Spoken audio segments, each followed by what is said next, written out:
ब्रह्मांड के इतिहास में कई युद्ध लड़े गए, कई असुर आए और कई देवता गिरे। लेकिन क्या आपने कभी उस क्रोध के बारे में सुना है जिससे स्वयं काल भी कांप उठा था? क्या आपने उस चीख की कल्पना की है जिसने सृष्टि के सबसे शक्तिशाली अहंकार की धज्जियां उड़ा दी थीं? आज हम उस कहानी के साक्षी बनने जा रहे हैं जो केवल भक्ति की नहीं बल्कि उस परम सत्य की है कि जब अहंकार अपनी सीमा लांघता है तो ईश्वर को अपनी सौम्यता त्याग कर महाअवतार धारण करना पड़ता है। ये कहानी है भगवान नरसिंह की। सृष्टि के आरंभिक काल में कश्यप ऋषि और माता दिति के गर्भ से दो महाअसुरों का जन्म हुआ, हिरण्याक्ष और हिरण्यकशिपु। जब वराह अवतार ने पृथ्वी की रक्षा के लिए हिरण्याक्ष का वध किया तो उसके भाई हिरण्यकशिपु के भीतर प्रतिशोध की एक ऐसी ज्वाला जली जिसने धर्म को राख करने की कसम खा ली। उसने हजारों वर्षों तक ब्रह्मा जी की ऐसी घोर तपस्या की कि देवलोक थर्रा उठा। जब ब्रह्मा जी प्रकट हुए तो हिरण्यकशिपु ने वो वरदान मांगा जिसने मृत्यु को ही चुनौती दे दी। उसने कहा, हे पितामह, मुझे ऐसा वरदान दे कि मेरी मृत्यु न किसी मनुष्य के हाथों हो न पशु के, न मैं दिन में मरूं न रात में, न अस्त्र से न शस्त्र से, न घर के भीतर न घर के बाहर, न भूमि पर न आकाश में। ब्रह्मा जी ने तथास्तु कह दिया। अब कल्पना कीजिए उस मंजर की। एक ऐसा जीव जिसे ब्रह्मांड का कोई भी ज्ञात नियम मार नहीं सकता था। हिरण्यकशिपु अब केवल राजा नहीं था, वो स्वयं को ईश्वर मानने लगा था।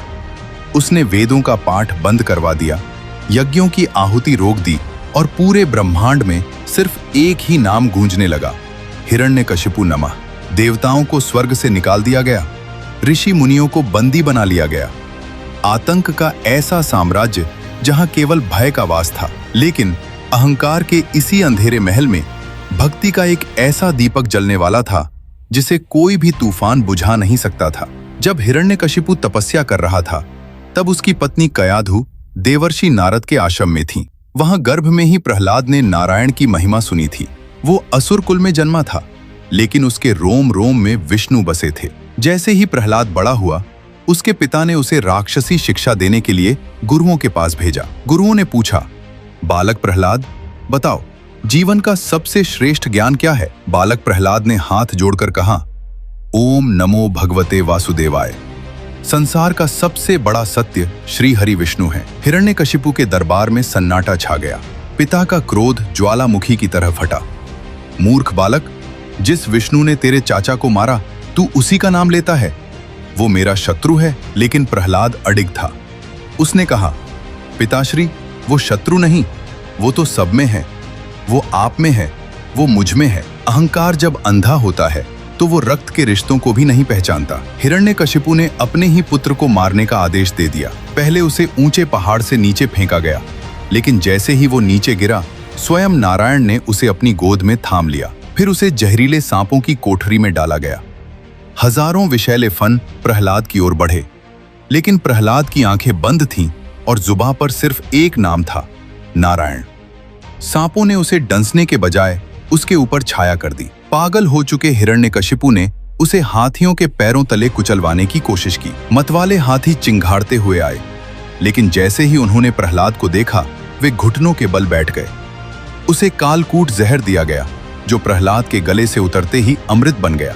और फिर आई वो रात जिसे आज हम होलिका दहन के रूप में जानते हैं। एक विशाल चिता तैयार की गई। हिरण्यकशिपु की बहन होलिका, जिसे आग में न जलने का वरदान था, प्रहलाद को गोद में लेकर चिता पर बैठ गई। आग की लपटें आसमान छूने लगीं। लोग दूर खड़े चीख रहे थे। लेकिन तभी एक चमत्कार हुआ। प्रकृति ने अपना नियम बदल दिया। अधर्म का साथ देने वाली होलिका का वरदान बेअसर हो गया और वो जलकर राख हो गई, जबकि प्रहलाद अग्नि के बीच से ऐसे बाहर निकला जैसे वो शीतल जल में स्नान कर रहा हो। हिरण्यकशिपु का धैर्य टूट चुका था। वो अब इंसान नहीं, एक उन्मादी असुर बन चुका था। उसने प्रहलाद को अपने दरबार के एक विशाल खंभे के पास खींचते हुए कहा, कहाँ है तेरा वो रक्षक?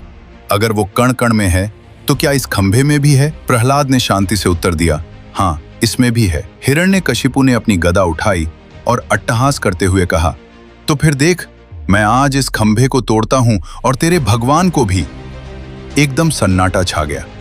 जैसे ही हिरण्यकशिपु ने खंभे पर प्रहार किया, खंभा फट पड़ा और एक ऐसी भयानक गर्जना हुई जिससे तीनों लोक कांप उठे। वो दृश्य ऐसा था जिसे देख काल भी अपनी जगह ठहर गया। न वो पूरी तरह मनुष्य था, न पूरी तरह सिंह।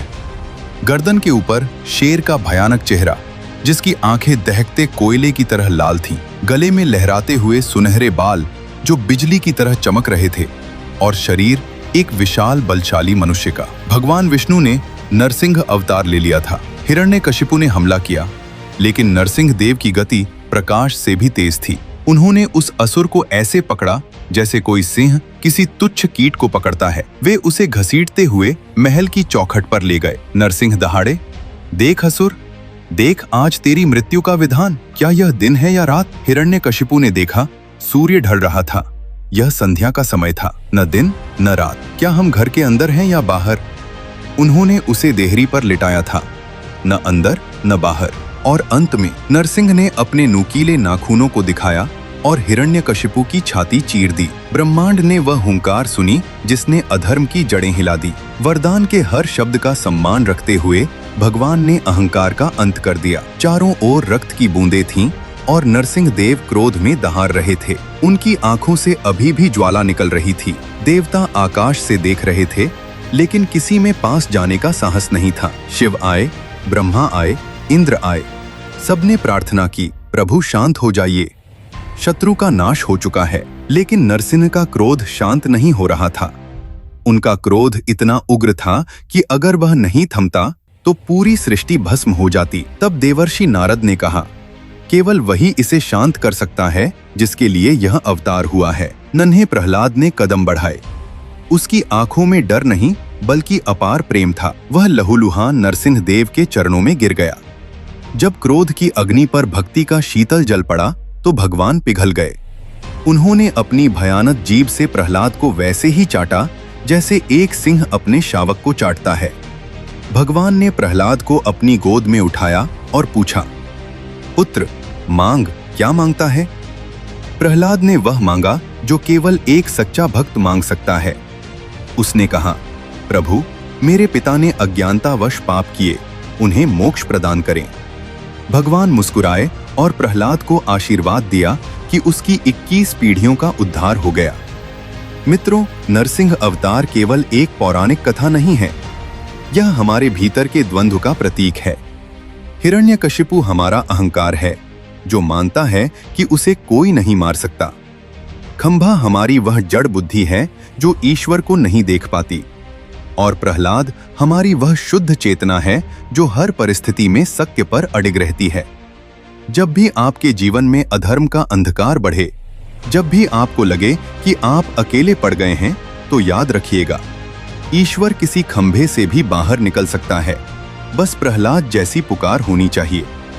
भगवान नरसिंह का संदेश स्पष्ट है कि अहंकार कितना भी बड़ा क्यों न हो, वह उस सुरक्षा कवच के समान है जिसे ईश्वर के नाखून एक पल में फाड़ सकते हैं। नारायण का यह रूप हमें सिखाता है कि न्याय कभी कभी उग्र होता है, लेकिन उस उग्रता के पीछे एक पिता की ममता छिपी होती है जो अपने बच्चे की रक्षा के लिए किसी भी हद तक जा सकता है। जय श्री नरसिंह।